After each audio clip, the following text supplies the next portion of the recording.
Shili Thomas Moneypenny oedd yn cael llyged margu Mohamed yn ôl, a dyma'r cylch, dyma'r y lein i gyd.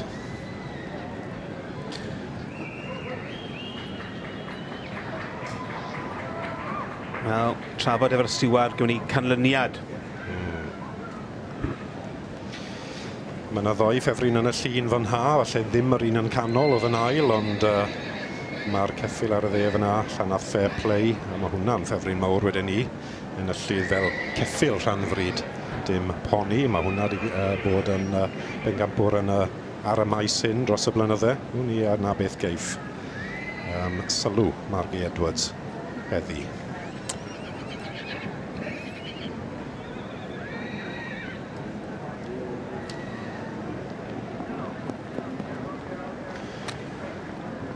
Yr gaseg gwag sydd yn mynd â hi. Ie, y poni yn difer, ie. Shili Thomas Moneypenny i Jeanette Walker, sydd yn ennill y goron fach hyn. Caseg fach wedi cael ei fagu gyda Mrs S Cheshire, Dean Hill's Royal Portrait, y march, ag Brachan Tiara yw'r fam. So dyna dewis Margie Edwards am pencampwr yr cesig neu ebolysu yn yr adran Rhanfrid. Pencampwr yn Rhanfrid Cymreig. Dyma'r pencampwriaeth i'r cesig neu ebolysu, y pencampwriaeth benywaidd. Ac hon yn cael ei wobrwyo i Shillito Miss Moneypenny yn bechnogaeth Mrs Jeanette Walker a'r beirniad Margie Edwards yn y het sydd yn cyflwyno'r rhosglymau. Llongyfecheriad mawr i Mrs Jeanette Walker.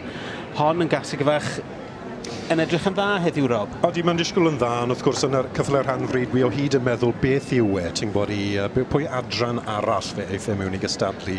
Mae hon yn boni marchogaeth plentyn wedyn ni, ynddo fe. Wyt ti'n gallu gweld plentyn bach yn disgwyl yn ddel ar ei chefn. So mae gwaith ti flaen iddi, wrth gwrs. Ond wrth gwrs i waith i heddiw fel caseg fagu, ynddo fe. Ond wy'n siŵr bod i wedi gwneud tipyn bach o waith o dan gyfrwyddyd. Mae'n batrwn gall gystadlu yn sawl adran arall, a dyna beth yw pwrpas yr cyfle'r Rhanfrid.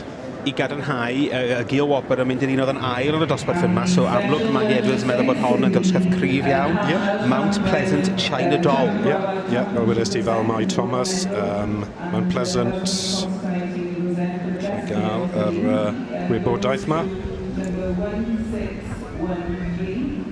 Enni bod i'n disgwyl fel, wy'n siŵr bod i'n rhaid, ond Mount Pleasant Mayfly yw'r gaseg, ond mae'r diwrnod i'r gaseg ach hyn, Shili Thomas Moneypenny yn ennill bencampwriaeth y cesig neu ebolysu.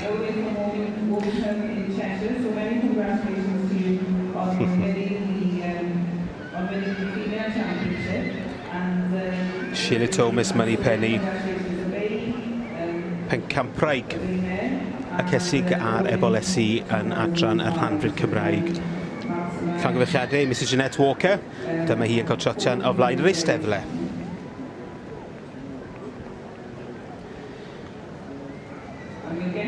Shillito Miss Moneypenny. Dyma bechnogaeth Mrs Jeanette Walker yn mynd a bencampwriaeth benywaidd y sioe frenhinol yn adran y Rhanfrid Cymreig. And in reserve we have 1611 in the barrel.